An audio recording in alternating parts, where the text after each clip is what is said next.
How strange. So maybe it was a cross stream or something with somebody else's thing. Instagram does the weird, or not Instagram, but Facebook does the strangest things. I can't even tell you. I don't understand it.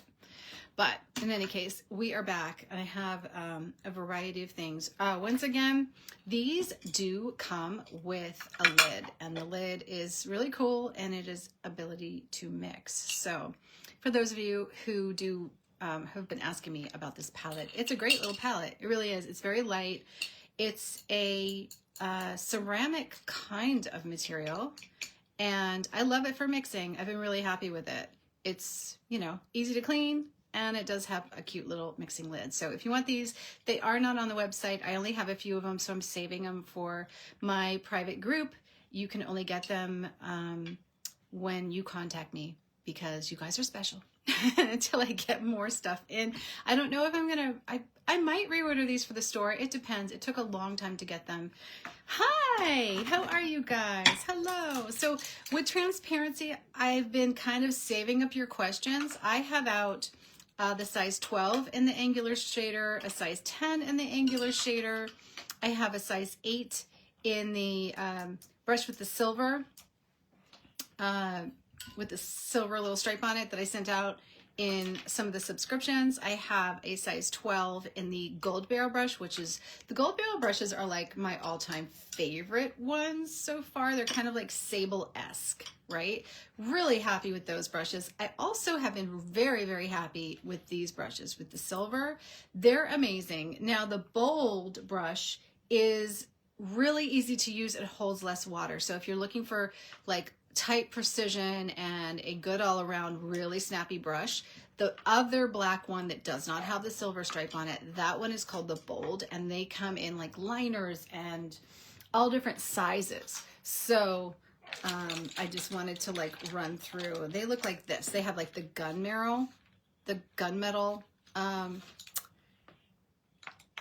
barrel on them. It's like a gunmetal color, and I love the larger size in this brush because it's so snappy. So I don't know what size this is because it literally wore out, but it's a larger size.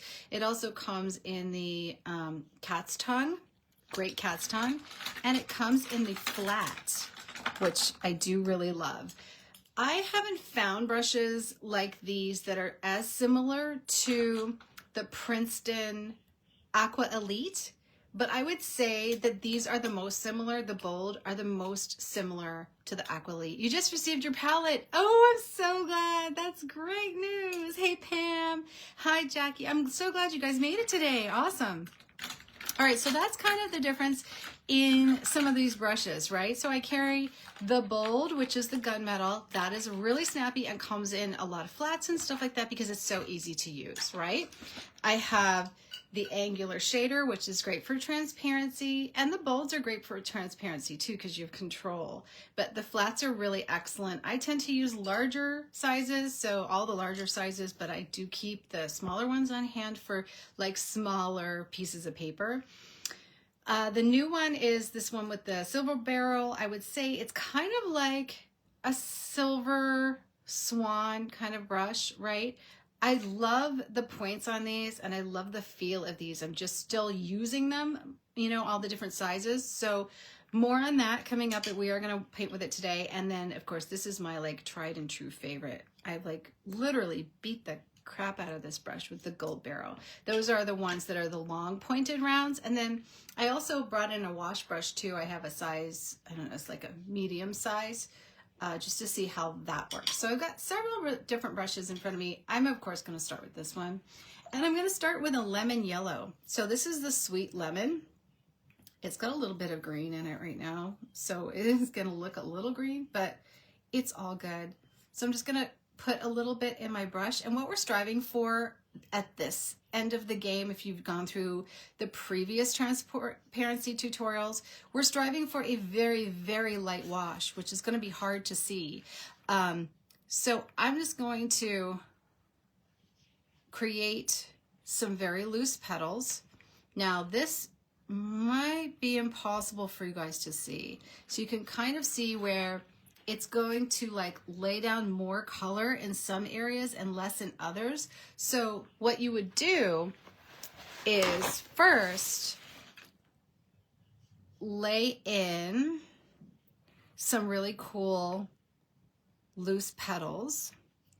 And this might be really hard to see in this color, but what I'm doing is I'm laying in the petals that do not touch. And I will do this in another color too, but you can kind of see it, right? So you can see I have 3 petals. Let me get you another color too that's like really bright and bold. How about, let me do this one. So I'm gonna grab Carmine, because Carmine is a transparent color and very, very easy to use, one of my favorites. So we're gonna just go ahead and put it on. So in this exact same way, so you can see it.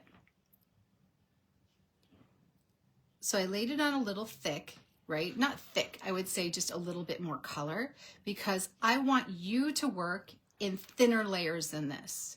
Because if you work in thinner layers than this, then you're gonna see a more like ethereal look. So for those of you who want that really, really kind of ethereal layered look, and you're gonna do a lot of layers, then you want it to be thinner than this. But this is so that you can see it. So I'm gonna remove a little bit of the color now that you see it. And that's why I love this gold barrel brush. I mean, I have it in every size at this point because I can just do anything with it. And it's like I said, I used to love the Escoda brushes, but they are just not really reasonable enough for beginners. And I have to say there's a learning curve to them. If you've gotten them from previous recommendations from my classes, you will love that brush, but you do have to grow into it. And if you find that you're struggling with it, just don't worry. You will thank me for having the brush in your arsenal, because when they stop selling that brush, we are not going to be better for it. It's really just a great brush. And I have it in as many sizes as I could find. But when I originally did my recommendation of the brush, it was significantly less money to get them. And now everything is so expensive. So I started carrying these brushes in the store, and to be honest with you, I paint with these all the time. They are sitting here in my little art cart that I'm on. And if any of you want to see my art cart before I leave today, let me know and I will give you a little view of where I'm painting. Because right now my birds are literally making so much noise in the studio that they have thrown me out of my own space. So I have my art cart and I'm painting on top of it. But it's all good, it doesn't matter. I actually designed this cart to take outside with me in spring because I like to paint outside as much as possible on my patio with all of the, you know, the veggies and the fruits and everything I'm growing out there in spring and summer. All the roses. This year we're going to do roses. So we're going to be like plowing into roses. I'm painting on Jax Cotton, by the way. That's why I'm able to rework this. I'm kind of working at this line because in transparency, I don't necessarily want this line, but you know, to be honest with you, I kind of like it. My thing with these transparent flowers is I like a little more imperfection.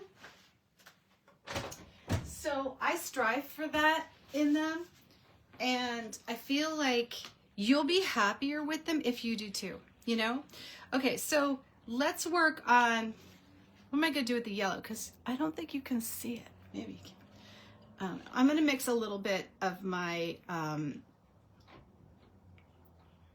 sunshine yellow, one of the more golden yellows, into the mix to get it a little more gold. So maybe you can see it, because I really did want to do a yellow. Okay, and I'll lay it on a little thicker. So this is dry, so now we're just going to do another layer. Right? And I'm purposely not drying my brush out because I want you to see these imperfect layers. I'm going to bend this one around. Can you see those? So now to pull them back. If you wanted to, like if this wasn't a top layer, you would just go over it one more time with a drier brush.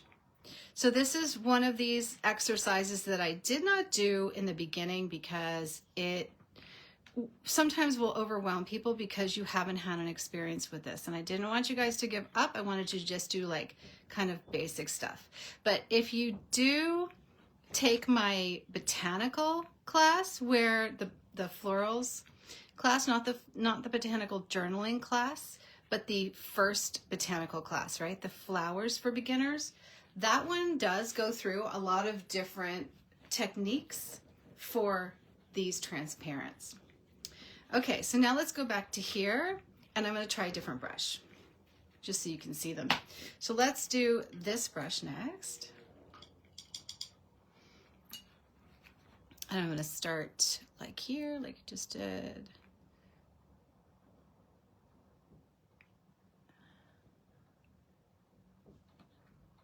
Just as nice, honestly. Beautiful brush. And then I'm going to try and remove color. I feel like I have more control with the gold barrel than this one in this particular case. But if I were doing like stems, this would be way better. Or if I were doing like long leaves, this would be better. For petals, I kind of like the shape of the larger brush and what it holds. Once I finished my 3 lily paintings, shouldn't take long. I've been practicing different ways. I'll tackle. I can't see the whole thing. Oh yeah, there we go. Tackle the different ways. Transparent flaws. I will get it one day. Yes, you will. Will definitely. I know, Stacy, it's so cold here. It's freezing. My dogs are literally inside and they're just curled up in front of the fire on the couch. Lazy buggers. Oh, well, actually, maybe they're not. Maybe they're outside now. So I just heard some barking. I don't know. So removing the color. Yeah, I like this one, but I don't love this for these petals. So I'm going to put aside that one. Let's try this. That doesn't actually sound like my dog. I think that's somebody else's dog. So this is a wet one. Let's give this one an edge. So this is really, really wet. So this wash brush is okay for this, but I think it's not good for really, really highly transparent ones. You would have to learn to dry the brush. I can do it with any of them, and I love the points on these brushes, but this is probably for a bigger sheet of paper, not for this size paper. So far, the one that handles this size paper, which is the 5x7, is the gold brush in a size 12. Let's try maybe like the angular shader in a size 10 or 12.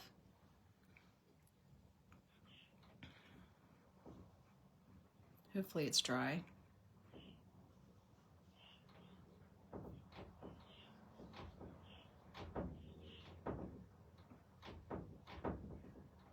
Sorry, my door is now. I opened my window. It's freezing here. It's crazy. What is going on? You know, it's even snowing in Florida right now. This is by far the coldest winter that I've had here. Usually it's pretty mild. I can walk around and, you know, do stuff in the winter. Even when it's snowing, it's beautiful. You know, it's like flurries and it just looks so pretty, and we really play in the snow and do a lot of stuff. But the last week, it's just a game-changing cold. It's like, it's what people imagine Canada to be like. Even though where I live in Canada, it's not at all that cold. It's really nice and mild.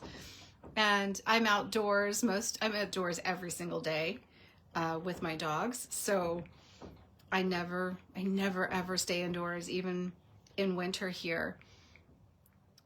I like the angular shaders. Have you guys tried with an angular shader yet? So you see what's happening with, by going really light and then adding color back in. That's my preference with this stuff. I feel like I have more control that way, by doing very, very light layers. And I love that the edges are just automatically tinted once I pull the center out. Now, if you notice, I want to just draw attention to what I'm doing here is I'm laying in a nice loose petal so I don't have to pre-draw it. But what I'm doing is I'm removing the color from the inside of the petal. And that means when it dries, it's going to have a little more color on the outside of the petal. And that's why I'm getting this nice little stain automatically without having to go back and draw the line. Now in my original tutorial, I did show you how to draw the lines on them if you wanted them to be more dramatic. I did that for a reason, because a lot of you guys, depending on the paper, the brush, and the paint, won't get these lines. Those will only happen on certain colors. So you do have to kind of there's a learning curve to it. Now another way to get the line is while it's still wet, you can add in, charge up a little color, and then just go right next to the line and remove that little bit to blend it, and then blend it out with a clean brush. And you'll get a little bit more of that. Isn't this pretty? But if you want this very ethereal look, the lighter the layers start, the better off you are.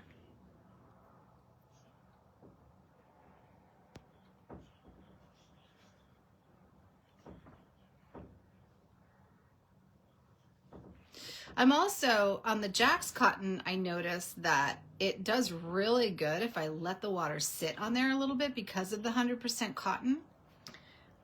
And the sizing on it. It doesn't have as much sizing as Arches. It has less, but just a bit more than Fabriano. But it's such a great paper at this price, you know. I'm really lucky to get it. I have it made here in Canada from a manufacturer. And they just do a great job. They really do. When I have it in stock, it's definitely, and I'm sending it to you guys as your sampling paper in February. Is this beautiful? So pretty, right? Okay, so I'm gonna go up and we're gonna add layers. So far, as far as the brushes, I would choose the Angular Shader or any of the gold. Perfect brushes for this.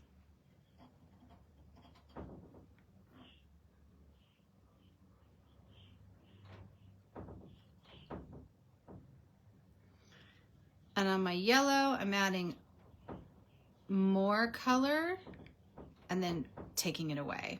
Now, it is a transparent, very watery mix so that I can see it. So don't mistake it with thick color. It's not thick watercolor. You don't want to paint transparency with anything thick. You want the layers as transparent as possible while they have enough of a colored edge so that you can see the shapes.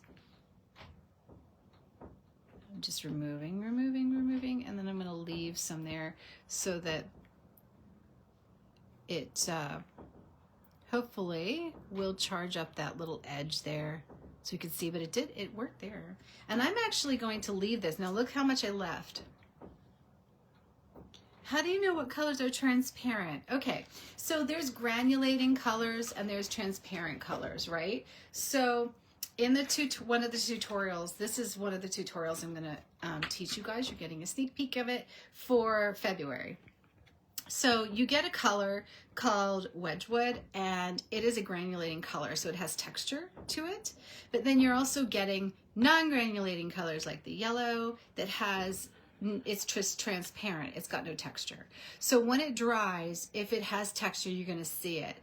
Now, I'm teaching you right now to do light ethereal layers with transparent colors because this is just another look on this. Can you do transparent layers with granulation? Absolutely. And it looks marvelous, you know? So like, for instance, let's grab some of my Jax Ultra. This is transparent.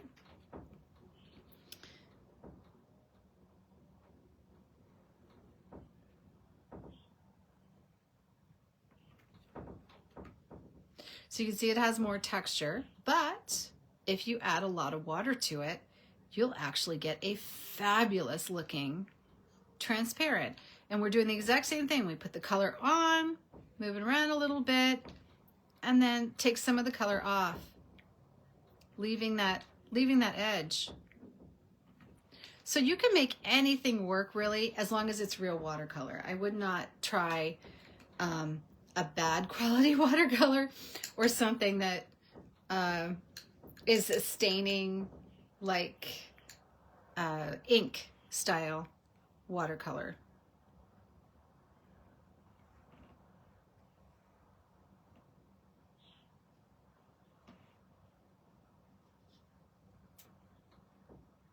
So like those cheapo sets that are usually made with ink rather than like high quality pigments, they'll give you a little more learning curve for sure. I've never tried them, like as far as trying to paint some of these really nice effects with any of them. But you see the granulation, see how it's like a little bit more texture? Now if I were to leave the granulation, of course, there's another one of the tutorials, it would be like this. So you're gonna learn how to do this in February as well. And those are the colors that you're getting.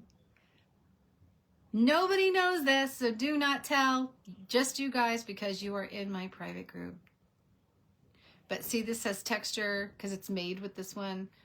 This has a little bit more texture because it's made with this one. This has some texture, so like because it's made with this one. So you add this Wedgwood to anything and you're gonna add texture, but transparent, you can see there's no texture. So that's the basics on granulation. And granulation, what it's really doing is it's just, it's like the crevices in your paper, the crevices in your watercolor paper. Some of the sediment is heavier than other parts of the pigment, so it settles into the paper. So what I do is I make a lot of really cool, heavily granulating colors that split into two different colors. So when you add water to them, they literally will give you two colors in one, which is very, very cool. I love stuff like that. One of those is called Olive. You should go look for it. It is beautiful. I have it available in pans, and it splits from an olive green to a yellow once it's dry. So I'm actually charging up the edge of this just to ensure that I get a really nice edge.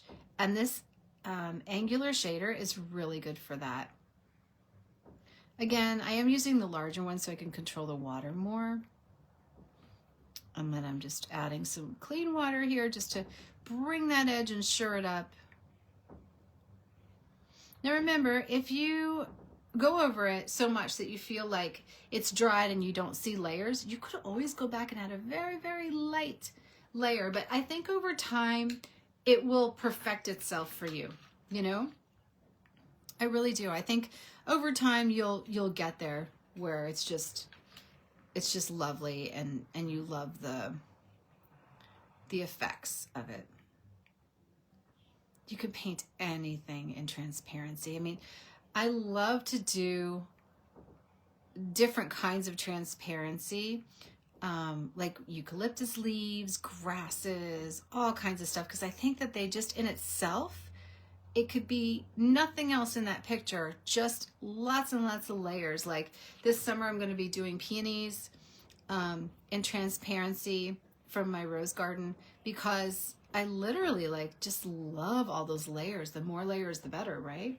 So we're going to need to perfect these lessons before we get there.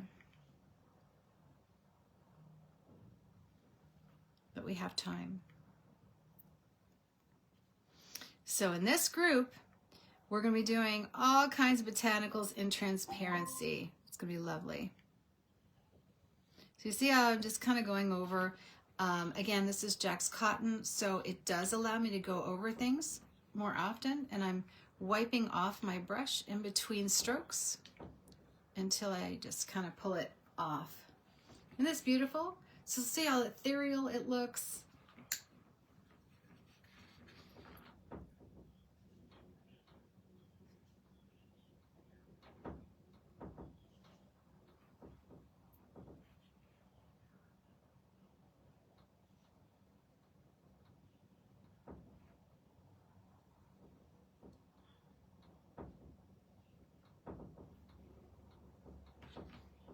Now again, drying my brush off with a clean brush, I'm just going back in and just removing a little bit from the center and just pushing those lines, pushing that lines. And I love that down there, so maybe we'll just charge this up with a little more color.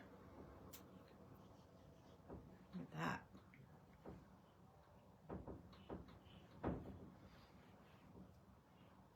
It's gonna be a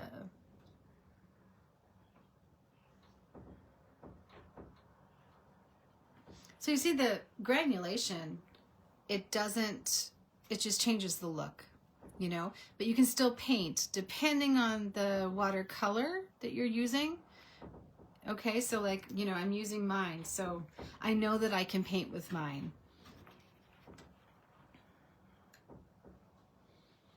And this one that I'm using is just my Jax Ultra. I think most of you guys have it, so you could just use it.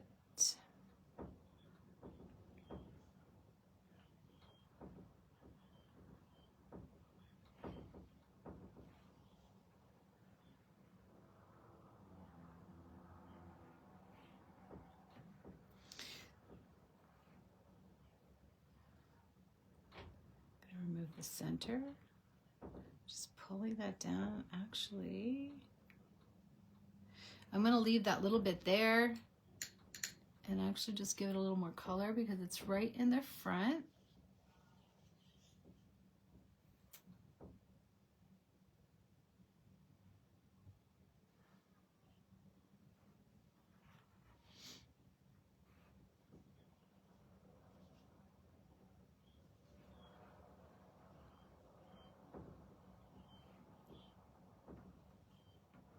And I just want to spread it. I do have to dry this though because this one was not dry yet. Neither was that. They're touching. So I'm just going to kind of move it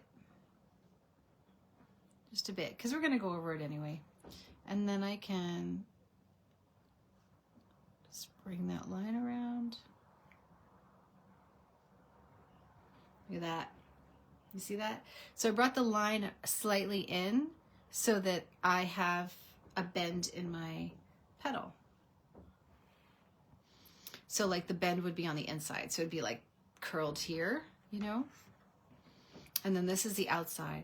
So literally like I can follow the lines of the flower a little bit if I want to.